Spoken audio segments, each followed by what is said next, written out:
सो hello दोस्तों, welcome back to my new video. देखिए, सबसे पहले आपको मैं डिस्क्लेमर देना चाहूँगा कि इस वीडियो को प्योरली एजुकेशनल पर्पस के लिए ही रिकॉर्ड कर रहा हूँ। मैं कोई भी बाई या सेल का रिकमेंडेशन इस वीडियो के माध्यम से मैं आप लोगों को नहीं दे रहा हूँ। अब देखिए दोस्तों, अभी लोगों के माइंड में ये डर हैं, तो कब इनमें बाइंग करना चाहिए। देखिए दोस्तों, सिंपल एनालिसिस इस वीडियो में मैं रखना चाहूँगा, उसको थोड़ा ध्यान से आप लोग देखिए तो बहुत कुछ लर्निंग आपको मिलेगा इस वीडियो के थ्रू। देखिए, सबसे पहली चीज़ मैं आपको ये बताना चाहूँगा कि कुछ ऐसे यूट्यूबर्स होते हैं जो वीडियो में बताते हैं कि गिरते हुए स्टॉक्स में बाइंग करना चाहिए। ठीक है, अब बहुत सारे लोगों के कमेंट्स भी आते थे मेरे पुराने यूट्यूब चैनल पे कि सर ये स्टॉक नीचे गिर रहा है, मैं यहाँ पे बाई कर लेता हूँ, या फिर ये स्टॉक गिर के सपोर्ट पे आ गया है, अब मैं बाई कर लेता हूँ। मगर आपको एक चीज़ समझने की ज़रूरत है कि क्या ये सपोर्ट ब्रेक नहीं हो सकता। क्या ज़रूरी है कि अगर कोई स्टॉक सपोर्ट पे आया है तो 100% श्योर शॉट ये स्टॉक सपोर्ट से बाउंस बैक करेगा ही करेगा? इसका कोई भी श्योरिटी नहीं है। नो डाउट आप अपने एंड से लाइंस ड्रॉ करके बैठोगे, आप सपोर्ट आइडेंटिफाई करोगे, आप रेजिस्टेंस आइडेंटिफाई करोगे, मगर उस सपोर्ट लेवल से स्टॉक ऊपर उठेगा या नहीं, उस चीज़ का भी तो आपको पेशेंस के साथ एनालिसिस करना पड़ेगा ना। अब कोई एक ऐसा सपोर्ट है जहाँ पे जिसमें क्लियर कट अब पता चल रहा है कि नहीं, ये इस सपोर्ट लेवल को ब्रेक नहीं करेगा, यहीं से रिवर्स करेगा, तब जाके मैं यहाँ पे इस पर्टिकुलर स्टॉक को बाई करना प्रेफर करूंगा। क्योंकि क्या पता ये दोबारा अगर नीचे गिर जाए तो मैं लोअर लेवल पे फिर खरीदूंगा। तो जब तक ये कंफर्मेशन नहीं मिल जाता है किसी इंपॉर्टेंट लेवल पे, तब तक गिरते हुए स्टॉक को बाई नहीं करना चाहिए as per my point of view. अब देखिए दोस्तों, एंड कुछ लोग ये भी होते हैं जो फंडामेंटल्स वर्सेस टेक्निकल कर रहे हैं। ये भी नहीं करना है, फंडामेंटल विथ टेक्निकल करके चलेंगे, स्टॉक मार्केट का जर्नी हमारा बहुत आसान हो जाएगा। कोई स्टॉक को अगर बाई किया जा रहा है मार्केट के बिग प्लेयर्स के द्वारा, वहाँ पे ऑटोमेटिकली कैंडलस्टिक्स फॉर्म होंगे, चार्ट पैटर्न फॉर्म होंगे ही होंगे। ये दोस्तों एक वरदान हम लोगों को मिला है रिटेल इन्वेस्टर्स को, रिटेल ट्रेडर्स को। अगर कोई बड़ा प्लेयर किसी स्टॉक को खरीदेगा, ऑटोमेटिकली वहाँ पे कोई ना कोई रिवर्सल पैटर्न क्रिएट होना ही होना है। वो चाहेंगे कि मैं बाइंग कर लूँ और कुछ पैटर्न क्रिएट ना हो, ऐसा हो ही नहीं सकता है। अब इन्हीं पैटर्न्स को आइडेंटिफाई करके बिग प्लेयर्स के मूवमेंट को आप आइडेंटिफाई करो। ठीक है, आज इस वीडियो में टोटल 3 स्टॉक्स के बारे में हम लोग बात करेंगे। पहला स्टॉक हमारे लिस्ट में आपके सामने है एफएल इंडिया लिमिटेड। देखिए, क्विक ओवरव्यू फंडामेंटल का मैं यहाँ पे आपको कर दूंगा, उसके बाद तीनों स्टॉक्स का थोड़ा सा डेप्थ में बड़े प्लेयर्स के मूवमेंट को ट्रैक किया जाएगा through technical analysis. FL India currently 1580 के लेवल पे ट्रेड कर रहा है। वेरी डिसअपॉइंटमेंट मूवमेंट, क्योंकि इतने लंबे समय से साइडवेज होने के बाद भी स्टॉक में कुछ खास तेजी आई नहीं थी, अब उल्टा ये और नीचे गिर रहा है। अगर आप इसके 52 वीक हाई को देखोगे तो 2187 इसने क्रिएट किया था। अब यहाँ पे इनके इन्वेस्टर के सेक्शन पे क्या कोई बड़ा रेड फ्लैग? बिल्कुल भी नहीं। शेयर होल्डिंग काफ़ी स्ट्रांग बना हुआ है। वैल्यूएशन मुझे पता है काफ़ी अच्छा होगा, बिल्कुल सही, काफ़ी अट्रैक्टिव वैल्यूएशन पे स्टॉक ट्रेड कर रहा है। एंड अगर इनके प्रॉफिट एंड लॉस स्टेटमेंट पे भी नज़र डालें तो कंटिन्यूसली स्टॉक में काफ़ी अच्छी हम लोगों को कंपनी के फंडामेंटल्स में काफ़ी अच्छा खासा हमें इम्प्रूवमेंट दिख रहा है। अगर आप इनके प्राइस चार्ट को देखो, आपको क्या दिखेगा? आपको दिखेगा कि ये 5 साल पहले, यानी 5 साल पहले ये स्टॉक किस लेवल पे ट्रेड कर रहा था? Close to 1200 rupees. अभी कहाँ पे ट्रेड कर रहा है? क्लोज टू 1500 या फिर 1600। कितना? 400 रुपया सिर्फ बढ़ा है। मगर इस 5 साल के दौरान कंपनी के प्रॉफिट एंड लॉस स्टेटमेंट पे आप नज़र डालोगे, तब जाके आपको पता चलेगा कि कंपनी का प्रॉफिट तो बहुत ज़्यादा बढ़ा है, उस हिसाब से स्टॉक प्राइस में तो कतई तेज़ी नहीं आई है। प्रॉफिट इनका 5 साल में 66 करोड़ से बढ़ के 382 करोड़ रुपीज़ हो गया। यहीं पे पता चलता है कि प्रॉफिट मल्टीपल टाइम्स फोल्ड हो गया, मगर स्टॉक प्राइस यहाँ डबल भी नहीं हुआ। एंड आपको पता है लॉन्ग टर्म के जर्नी में प्रॉफिट के फिगर्स ही कोरिलेट करते हैं स्टॉक प्राइस के मूवमेंट को।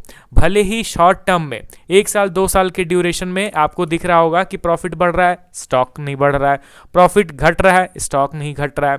मगर इन द लॉन्ग रन अगर आप 10 साल का देखोगे या 15 साल का देखोगे चार्ट, तो वहाँ पे आपको क्या दिखेगा कि ओवरऑल 10 साल में जितना अर्निंग बढ़ा है उस हिसाब से ultimately at the end stock तो ऊपर जाता ही है।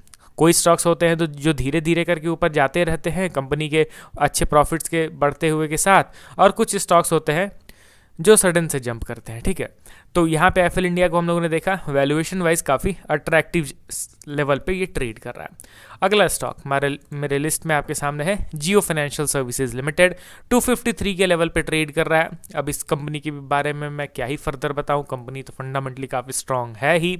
इनके वैल्यूएशन के चार्ट को देखेंगे तो अभी कुछ वीक से जो गिरावट हुआ है उसके चलते इनका वैल्यूएशन थोड़ा सा ड्रॉप हुआ है, मगर एफएल इंडिया के जितना अट्रैक्टिव वैल्यूएशन मैं इसको अभी नहीं कहना चाहूँगा। इन्वेस्टर के सेक्शन पे ध्यान दिया जाए तो ठीक है, बड़ी कंपनी है। अभी फिलहाल में पब्लिक की होल्डिंग बढ़ रही है, ध्यान रखिए। अभी फिलहाल में बड़े प्लेयर्स उतना ज़्यादा इंटरेस्ट शो नहीं कर रहे हैं। स्पेशली अगर आप यहाँ पे एफआईज की होल्डिंग पे ध्यान दोगे तो 21% का जो स्टेक पहले हुआ करता था वो अभी घट के कहाँ पे आ चुका है, 11.55। और अगला, इसका मतलब ये नहीं दोस्तों कि कंपनी खराब है, मगर हाँ शॉर्ट टर्म में ये कुछ तो संकेत हम लोग को दे रहा है। बड़े प्लेयर्स यहाँ पे ज़्यादा इंटरेस्ट शो नहीं कर रहे हैं। अब लास्ट स्टॉक हमारे लिस्ट में आपके सामने LTI माइंडट्री लिमिटेड, IT दिग्गज कंपनी, एक समय में काफ़ी ज़बरदस्त ऊपर जाती थी, मगर अभी देखोगे तो ये स्टॉक काफ़ी ज़्यादा परेशान कर रहा है। अभी इसके चार्ट को भी देख लिया जाए तो वैल्यूएशन इन लाइन है, जिस हिसाब से स्टॉक प्राइस करंटली बिहेव कर रहा है उस हिसाब से इनके अर्निंग्स भी है। ऐसा नहीं है कि अर्निंग में बहुत ज़्यादा इजाफा हो गया है। इन्वेस्टर के सेक्शन पे ध्यान देंगे तो ये तो खैर बहुत बड़ी कंपनी है, उतना ज़्यादा बड़े प्लेयर्स के द्वारा सेलिंग तो नहीं ही हम लोगों को मिलेगा देखने को। करेंटली देखा जाए तो बड़े प्लेयर्स धीरे धीरे करके अपने स्टेक को ज़बरदस्त तरीके से बढ़ाते हुए दिखाई दे रहे हैं। पब्लिक की होल्डिंग 11% से घट के 8% पे अभी करेंटली आ चुका है, एंड सारा स्टेक खरीदा गया है एफआईज एंड डीआईज के द्वारा। अब चलिए तीनों स्टॉक्स के बड़े मूवमेंट को ट्रैक करते हैं हम लोग, ठीक है। पहला स्टॉक हमारे लिस्ट में कौन सा था, एफएल इंडिया लिमिटेड। यहाँ पे आप अगर ध्यान से देखोगे तो आपको क्या दिख रहा है, ये वीकली टाइम फ्रेम का चार्ट मैंने ओपन कर रखा है, ठीक है। आपको यहाँ पे दिखेगा कि 2021 से स्टॉक साइडवेज था, उसके बाद ब्रेकआउट मिला, ब्रेकआउट के बाद इनफैक्ट स्टॉक ने रीटेस्ट भी किया। जिस हिसाब से यहाँ पे मूवमेंट होना चाहिए था उतना ज़्यादा मूवमेंट नहीं हुआ, मगर टेक्निकली स्टॉक ने अपने टारगेट को हिट कर दिया था। ये चार्ट पैटर्न के जो डेप्थ है इसको अगर आप मेजर करोगे तो आपको पता चलता है कि टारगेट प्राइस था क्लोज टू 2000 रुपीज़। तो जो 2000 रुपये का लेवल था ना उसको स्टॉक ने हिट किया। ध्यान रखिए, एक चीज़ मैं आपको बताता हूँ कि कोई स्टॉक है, सपोज कीजिए कि यहाँ पे एक डब्ल्यू पैटर्न क्रिएट कर रहा है एंड उसके बाद ये ऊपर जा रहा है, तो इस डब्ल्यू पैटर्न के हिसाब से ये एक पर्टिकुलर लेवल तक टारगेट अचीव करने का पोटेंशियल रखता है। सपोज कीजिए कि इस डब्ल्यू पैटर्न के हिसाब से स्टॉक यहाँ तक जाएगा, ठीक है। आप लॉन्ग टर्म इन्वेस्टर हो, आपने स्टॉक को बाई किया लंबे समय के लिए, मगर बहुत सारे ऐसे भी तो बड़े प्लेयर्स हैं ना जो सिर्फ टेक्निकल बेस पे स्टॉक को बाई कर रहे हैं, जो लोग सिर्फ शॉर्ट टर्म के लिए स्टॉक को बाई कर रहे हैं। तो वो लोग अगर डब्ल्यू पैटर्न पे खरीदेंगे तो ऑब्वियसली वो लोग इसके टारगेट प्राइस तक का वेट करेंगे, उसके बाद एग्जिट करना पसंद करेंगे। आप भले एग्जिट ना करो, आपने लॉन्ग टर्म के लिए खरीदा है, मगर सारे लोग लॉन्ग टर्म प्लेयर्स नहीं होते हैं। तो जो शॉर्ट टर्म प्लेयर्स हैं वो इस टारगेट को अचीव होने के बाद प्रॉफिट बुकिंग करते हैं, जिसके चलते स्टॉक फिर क्या होता है, नीचे गिरने लग जाता है। एंड इसी गिरावट के दौरान आपको दोबारा से बाइंग अपॉर्चुनिटी आइडेंटिफाई करना है। अभी यहाँ पे आप क्या देख रहे हो, एफएल इंडिया अपने इस चार्ट पैटर्न के हिसाब से इसको जितना ऊपर जाना था उतना ये चल गया। ये शॉर्ट टर्म का मूवमेंट है दोस्तों, मगर लॉन्ग रन में अभी भी आप देखोगे तो वैल्यूएशन इसका काफ़ी सस्ता है। लॉन्ग रन में ये काफ़ी ऊपर जाने का पोटेंशियल रखता है। टेक्निकली अगर देखा जाए तो ये हमारा बन गया एक इंपॉर्टेंट सपोर्ट लेवल। अब उस सपोर्ट लेवल पे बायर्स की एक्टिविटी को ट्रैक करके एक अच्छा खासा बाइंग या सेलिंग किया जा सकता है। अगला स्टॉक हमारे लिस्ट में जियो फाइनेंशियल। इसको तो मैं अपने पुराने चैनल पे भी कई बार कवर करता था कि अपने मेजर रेजिस्टेंस पे है, यहाँ पे बाइंग ना करें तो ही ज़्यादा बेहतर रहेगा। अब ये स्टॉक लोअर लेवल से उठ तो गया बहुत शानदार तरीके से 65%, 2 महीने के अंदर सारे रिटेल इन्वेस्टर्स के नज़र में ये आ गया स्टॉक, एंड वो अब खरीदते जा रहे हैं। मगर दोस्तों भावनाओं में नहीं बहना है। अब यहाँ पे आप क्या देख रहे हो, ये हमारा इंपॉर्टेंट रेजिस्टेंस था। इस रेजिस्टेंस पे प्रॉपर इसने कंसोलिडेट किया। अगर ब्रेकआउट होता तो वेल एंड गुड, ये डायरेक्टली अपने प्रीवियस ऑल टाइम हाई तक जाता, मगर ब्रेकआउट हुआ नहीं। इनफैक्ट उल्टा इसका ब्रेक डाउन हो गया। एज एक्सपेक्टेड जितना ही गिर रहा है गिरना ही था। अब ये हो गया हमारा इंपॉर्टेंट सपोर्ट, एकदम बेस लेवल, ये हो गया अब हमारा इंपॉर्टेंट सपोर्ट। अब देखते हैं कि इस सपोर्ट पे किस तरीके का बिहेवियर होता है। अगला स्टॉक हमारे लिस्ट में आपके सामने LTI Mindtree limited. Major resistance level पे ये भी स्टॉक पहुंच गया है। जियो फाइनेंशियल की तरह ये है हमारा resistance, multiple sell off level है। कई बार इस पर्टिकुलर लेवल से एग्रेसिव सेलिंग हुआ है, एंड अभी भी इस पर्टिकुलर लेवल पे अच्छा खासा रेजिस्टेंस फेस कर रहा है स्टॉक। तो यहाँ पे क्या हमें बाइंग करना चाहिए? अब मैं अपना नज़रिया आपको बताऊं तो मैं रेजिस्टेंस लेवल पे, खासकर जब सेलिंग हो रहा हो तो मैं बाइंग नहीं करता हूं, बल्कि वहाँ पे वेट एंड वॉच करता हूं। रेजिस्टेंस पे नॉर्मली रेजिस्टेंस फेस कर रहा है ये स्टॉक।